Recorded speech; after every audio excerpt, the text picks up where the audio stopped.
영세 소상공인들을 보호하기 위해 마련된 생계형 적합업종 특별법이 올 연말 시행을 앞두고 있습니다. 시행령을 제대로 만들기 위한 준비가 부족하다는 지적이 나옵니다. 재난 상황에서 전형으로 쓰이는 통신망을 구축하기 위한 재난안전통신망의 사업자 선정이 코앞으로 다가왔습니다. 이 사업을 따내기 위한 통신 3사의 경쟁이 치열합니다. 보험업계가 신규 수익원을 얻기 위해 새로운 보험 상품을 출시하고 있습니다. 반려동물 보험부터 외화보험까지 다양합니다. 해외 송금 시장의 경쟁이 나날이 치열해지고 있습니다. K뱅크는 최근 해외 송금 수수료를 은행권 최저 수준으로 떨어뜨렸습니다. 센 뉴스 플러스 잠시 후 뵙겠습니다.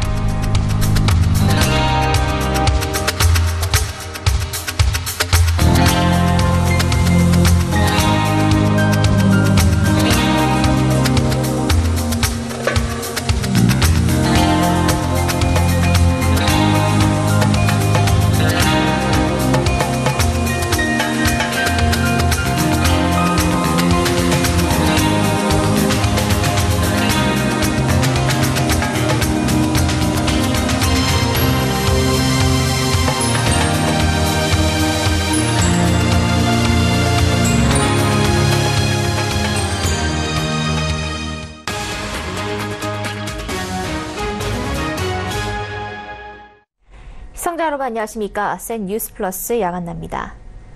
영세 소상공인들을 보호하기 위해 마련된 생계형 적합업종 특별법이 올 연말 시행을 앞두고 있습니다. 최근 정부는 특별법을 정부가 만들었으니 이제 걱정 말고 장사하시라며 광고를 내기도 했는데요. 정작 주요 당사자들은 시행령이 아직 명확하지 않고 산업 발전을 위해 여전히 논의해야 할 것이 많은데 대화의 장은 부족하다며 답답해하는 분위기입니다. 정부가 나무보다는 숲을 봐야 한다는 지적이 나옵니다. 고현정 기자입니다. 소상공인을 보호하기 위해 국내 대기업의 사업 확장을 금지하는 생계형 적합업종 특별법이 오는 12월 본격 시행됩니다. 이 법이 적용되면 해당 업종의 대기업은 5년간 사업 인수, 개시, 확장 등이 법으로 금지되고 위반 시 2년 이하의 징역 또는 1억 5천만 원 이내의 벌금이 부과됩니다. 영세 상인들이 많은 산업 특성상 식품, 외식업계가 가장 큰 영향을 받게 되는데 모호한 기준과 포괄적인 규제가 자칫 산업의 성장 동력 자체를 잃게 할 수도 있다는 지적이 나옵니다. 우리가 K푸드라고 수출을 많이 하는데 이런 데는 영세업체는 경쟁력이 약하기 때문에 경쟁력을 갖춘 어떤 대기업도 참여할 수 있게 허용하는 것이 바람직하다고 봅니다. 그래서 전체 파이가 커져야 그 산업이 살아날 수 있는 거니까요. 즉 최근 김치와 고추장 등 장 종류 품목이 세계화 흐름을 타는 등 산업이 확장되고 있는 가운데 영세 상인과 대기업을 선악구도로만 보고 규제하는 것은 시대상에 역행하는 조치라는 겁니다. 여기에 소상공인 업체를 판단하는 기준도 여전히 모호한 데다 외국 기업은 이 법의 적용을 받지 않는다는 점도 문제점으로 제기됐습니다. 이에 한 식품 유통업계 관계자는 주요 당사자인데도 허심탄회하게 이야기할 기회가 없다며 산업의 미래를 함께 고민해야 하는 것 아니냐고 덧붙였습니다. 실제로 두부가 2011년 중소기업 적합업종으로 지정되자 대기업이 국산 콩을 살 수 없게 되면서 콩 사용량이 감소해 농가가 피해를 보기도 했습니다. 얼마 남지 않은 시행까지 정부가 해야 할 일은 자화자찬하기보다 동반 성장과 상생의 취지를 제대로 살리기 위한 고민이라는 지적이 나옵니다. 서울경제TV 고현정입니다. 대형 재해나 재난 상황이 발생했을 때 골든타임을 놓치지 않기 위해 구조작업에 투입되는 기관의 원활한 공조는 필수적인데요. 재난 상황에 전용으로 쓸 수 있는 통신망을 구축하는 재난안전통신망 사업이 15년 만에 본 사업을 시작합니다. 사업을 따내기 위한 통신 3사의 경쟁도 치열합니다. 이보경 기자입니다. 2014년 세월호 참사 당시 119에 접수된 신고가 진도 선박관제센터에 전달되기까지 걸린 시간은 무려 14분. 해경과 소방, 해군이 모두 다른 통신망을 쓰는 탓에 신속한 소통을 하지 못하고 골든타임을 허비한 결과입니다. 재난 상황에 사고 대처에 투입되는 공공기관은 경찰과 군 등 330여 개입니다. 이들 간에 일원화된 통신망을 만드는 국가재난안전통신망 사업이 이르면 15일 사업자 선정을 마치고 본격적인 닻을 올립니다. 재난망 구축 사업의 규모는 9천억 원. 단말기까지 고려하면 1조 7천억 원이 투입되는 사업입니다. 이에 사업을 따내려는 통신 3사의 경쟁도 뜨겁습니다. SK텔레콤과 KT는 평창올림픽 당시 참여한 재난망 시범 사업의 경험을 강점으로 꼽습니다. 여기에 SK텔레콤은 통신 3사 중 가장 많은 기지국수와 업계 1위의 네트워크 노하우를, KT는 지중화되어 있는 광케이블과 보유하고 있는 위성 등의 인프라를 내세우고 있습니다. LG유플러스는 최근 304억 원 규모의 철도 통합 무선통신망 사업 수주를 통해 자사가 보유한 재난망 기술력을 인정받았다고 강조합니다. 여기에 통신 3사 모두 IoT와 AR 등 첨단 ICT 기술을 모두 동원해 재난 상황 대처 능력을 높이는 데 총력을 다하고 있습니다. 15년을 표류해온 재난망 사업은 오는 15일께 사업자 선정을 마치고 2020년까지 전국에 구축될 예정입니다.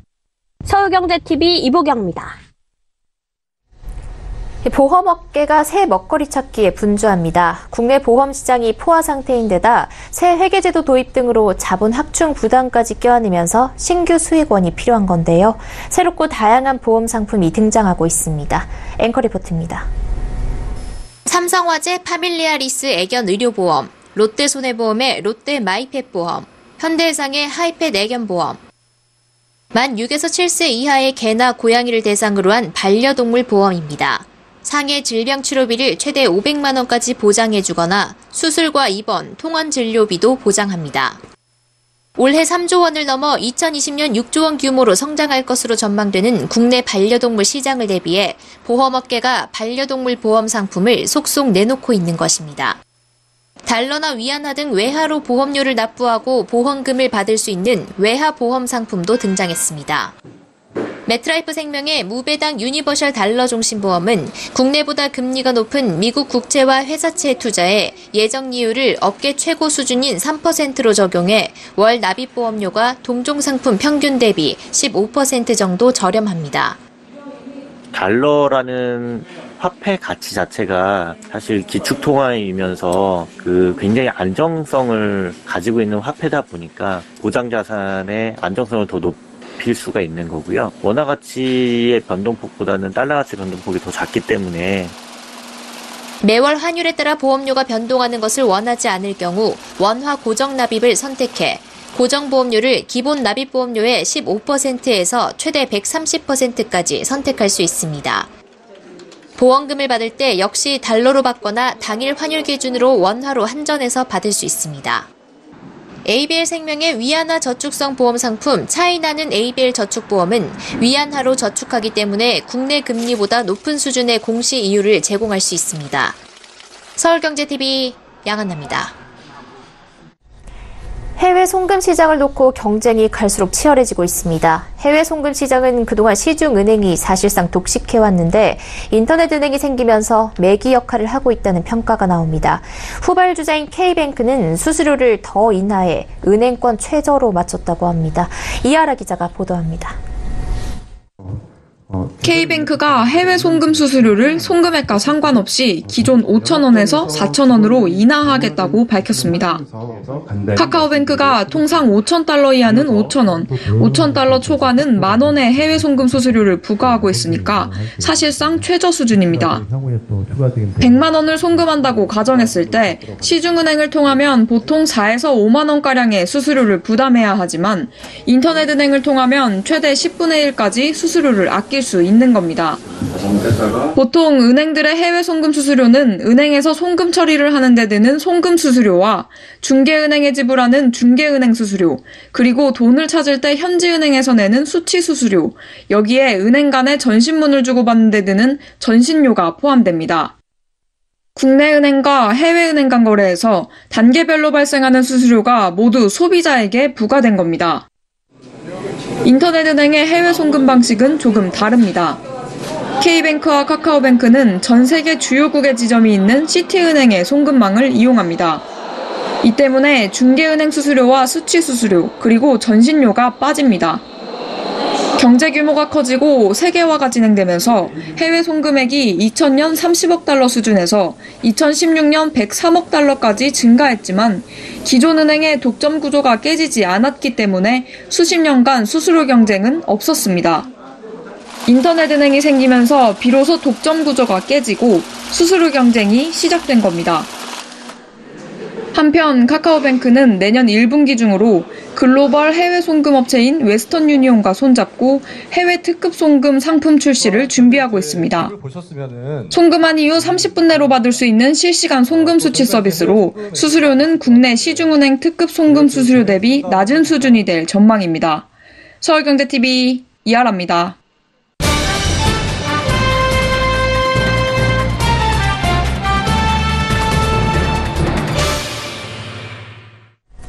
세계적으로 블록체인과 암호화폐에 대한 관심이 점점 커지고 있지만 국내에는 아직 관련 법이나 정확한 규정이 없어 블록체인 산업 자체가 정착하지 못하고 있습니다. 이런 상황을 개선하기 위해서 한국블록체인협회가 암호화폐 공개, 이른바 ICO와 암호화폐 거래소 관리에 대한 가이드라인을 정부에 제안했다고 합니다.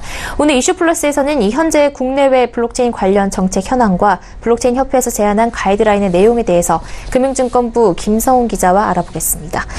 김 기자, 오늘 한국블록체인협회가 암호화폐 관련해서 가이드라인을 내놨는데요. 어떤 내용들 담겼습니까? 네, 한국블록체인협회는 오늘 블록체인 정책 세미나를 열고 암호화폐 관련 가이드라인을 발표했습니다.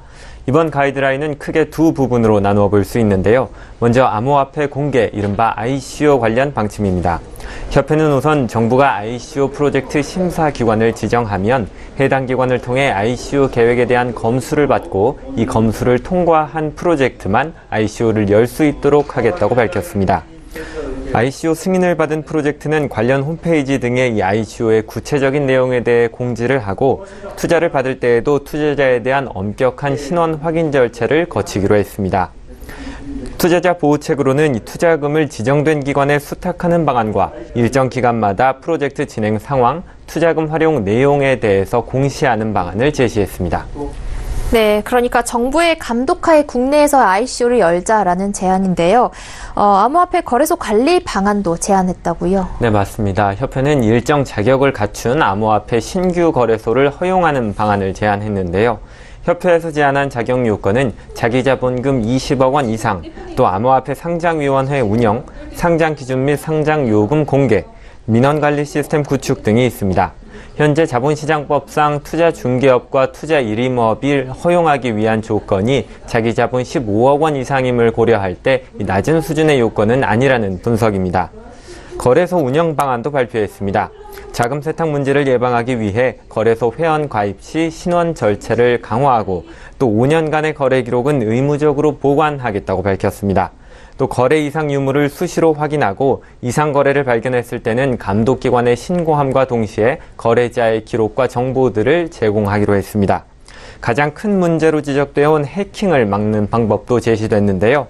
금융위원회에서 지정한 기관을 통해 연 1회 이상 시스템 점검을 받고 그 결과를 공시하기로 한 겁니다.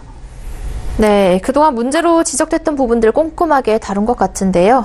블록체인협회가 이런 가이드라인을 발표하게 된 배경이 있다고요? 네, 정부와 당국이 이 ICO를 전면 금지하겠다는 정책을 발표한 이후에 아무런 조치도 취하지 않고 있기 때문인데요. ICO의 경우 지난해 9월 모든 암호화폐 공개를 전면 금지하겠다는 정책을 발표한 이후 1년이 넘게 아무것도 되지 않는 상태로 머물러 있습니다. 신규 암호화폐 거래소 개소와 암호화폐 계좌 개설 관련해서도 금융당국이 이렇다 할 조치를 취하지 않고 있기 때문에 이 대부분의 거래소가 신규 고객을 받지 못하고 있는 상황입니다. 상황이 이렇다 보니 오히려 검증되지 않은 ICO들이 우후죽순으로 열리고 있고 또 암호화폐 거래소 중에서도 투자자 보호 장치를 마련하지 못한 거래소들이 편법으로 신규 고객을 받는 등 부작용만 커지고 있습니다. 네, 무조건 규제만 한다고 능사는 아닐 텐데 그렇다면 우리 정부는 이 암호화폐 산업 자체에 대해서 어떠한 입장을 아직까지도 내놓지 않고 있는 건가요? 예, 국회 정무위원장인 민병두 더불어민주당 의원과 또 김성수 의원, 하태경 바른미래당 의원 등 일부 의원들이 암호화폐 관련 정책을 제정할 것을 촉구하고 있긴 하지만 정부는 아직도 아무런 조치를 취하지 않고 있습니다. 오늘도 국회에서 열린 대정부 질의에서 민병두 의원은 기존 ICO 정책에 변화가 있겠느냐고 질문했지만 최종규 금융위원장은 이에 대해서 아직 어렵다고 답했습니다. 민병두 의원은 정부가 1년 동안 방치하는 동안 우리 블록체인 산업 경쟁력이 크게 약화됐다면서 11월 중에 제대로 된 특이 형태의 소위나 워킹그룹을 마련하겠다고 밝혔습니다. 네.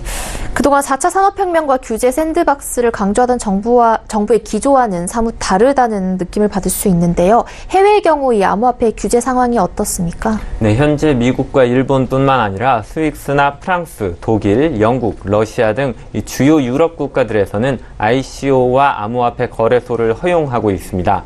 기존의 증권법을 적용하거나 이 새로운 자격 요건을 마련하는 등 다양한 규제를 통해서 암호화폐 산업을 육성하고 있는 건데요. 이처럼 다른 나라들도 허용하고 있으니 우리나라도 허용해야 한다는 것은 잘못된 논리지만 우리 금융시장 상황에 맞는 암호화폐 관련 규정이 꼭 필요하다는 데에는 이견이 없어 보입니다. 네, 블록체인 협회가 발표한 암호화폐 가이드라인에 대해서 김성훈 기자와 짚어봤습니다. 말씀 고맙습니다. 고맙습니다.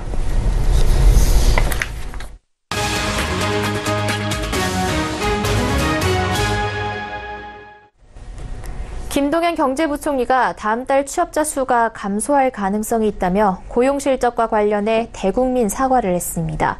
김 부총리는 오늘 국회 경제부문 대정부 질의 답변에서 9월 고용 동향은 8월보다 녹록지 않다고 말했습니다. 취업자 수가 마이너스가 될 가능성이 있느냐는 야당 의원의 질문에 그는 가능성을 배제할 수는 없다고 답했습니다.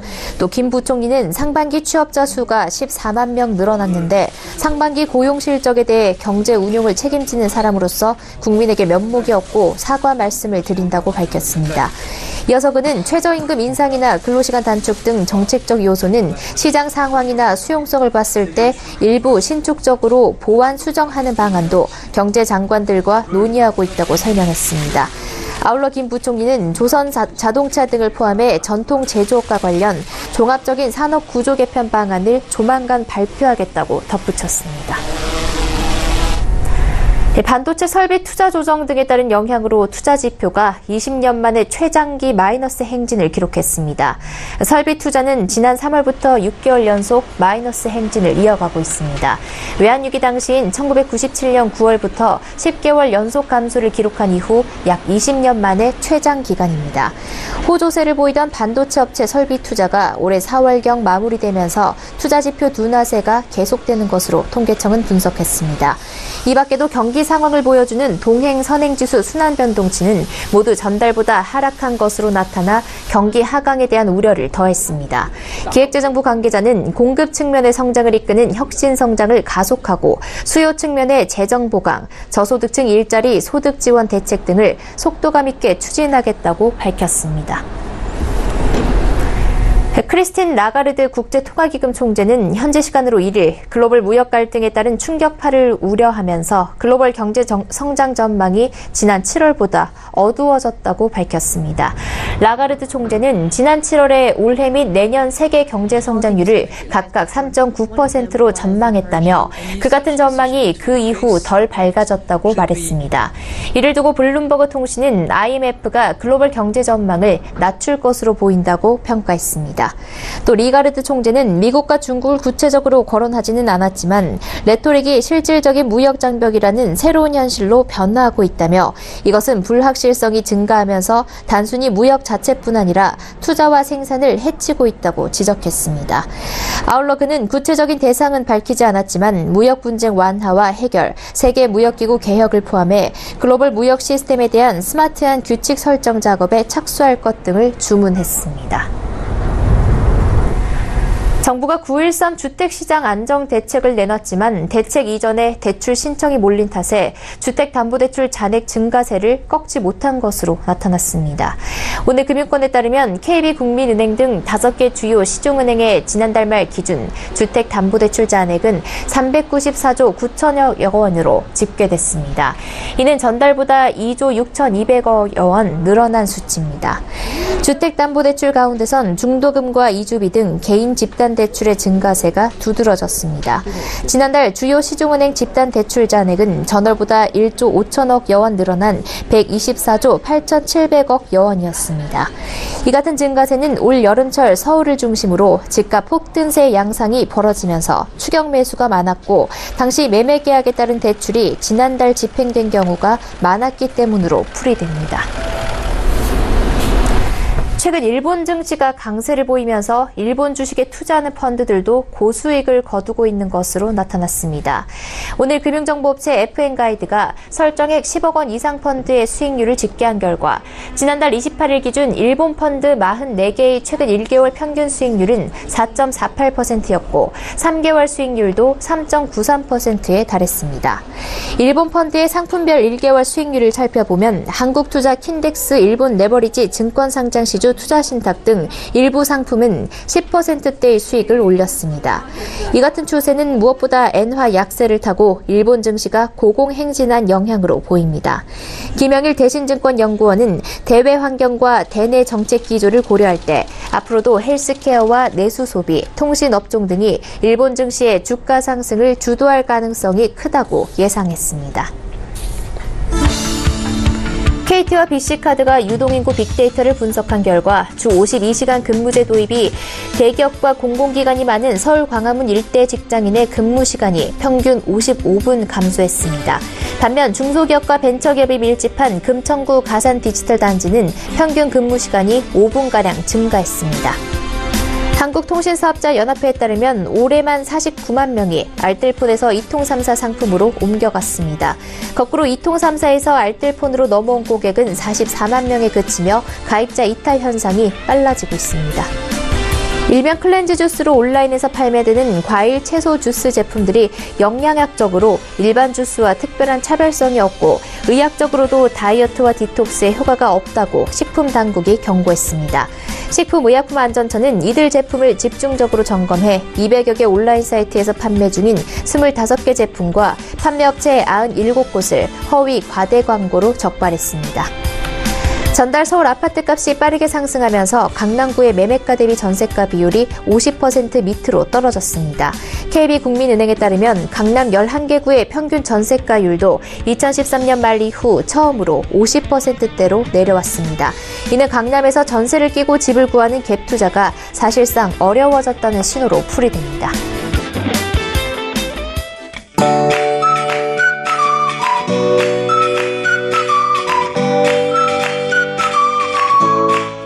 안녕하세요. K웨더 라이프스타일 리뷰 박유라입니다. 오늘 아침은 올가을 들어 가장 쌀쌀한 날씨를 보였습니다. 하지만 낮부터는 따뜻한 햇볕에 기온이 크게 올라 선선했었는데요. 개천절인 내일도 오늘과 비슷한 하루가 예상됩니다. 맑은 하늘 일교차가 크게 벌어지겠는데요. 아침 기온은 10도 안팎에 머물겠지만 한낮에 서울은 22도, 광주는 25도까지 오르겠습니다. 대기질은 전국 좋음 단계로 깨끗한 공기 상태가 예상됩니다. 내일은 중국 북동지방에 위치한 고기압의 영향을 받겠습니다. 다음엔 자세한 지역별 날씨입니다.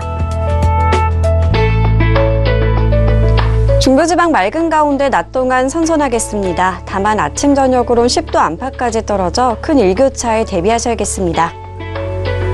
동해안 쾌청한 가을 하늘이 펼쳐지겠고 공기도 깨끗해 활동하기 좋겠습니다. 낮 기온 24도 안팎이 되겠습니다. 남부지방 맑고 선선한 가을 날씨가 이어지겠습니다. 한낮에 광주 25도, 대구 24도가 예상됩니다. 바다의 물결은 남해와 동해상으로 약간 높게 일겠습니다. 한편 태풍 콩네이가 북상 중입니다. 현재는 일본 오키나와 남동쪽 해상에 위치해 있는데요. 차츰 오키나와 서쪽 해상으로 진입하겠고 주말에는 제주도에 영향을 줄 것으로 보고 있습니다. 태풍의 간접 영향으로 모레는 제주도에 비가 시작되겠고요. 금요일에는 남부지방, 주말에는 충청 이남으로까지 확대될 것으로 보이는데요. 태풍의 이동 경로가 유동적인 만큼 앞으로 발표되는 기상정보에 예의주시하셔야겠습니다. 날씨였습니다. 센 뉴스 플러스 여기까지입니다. 시청해주신 여러분 고맙습니다.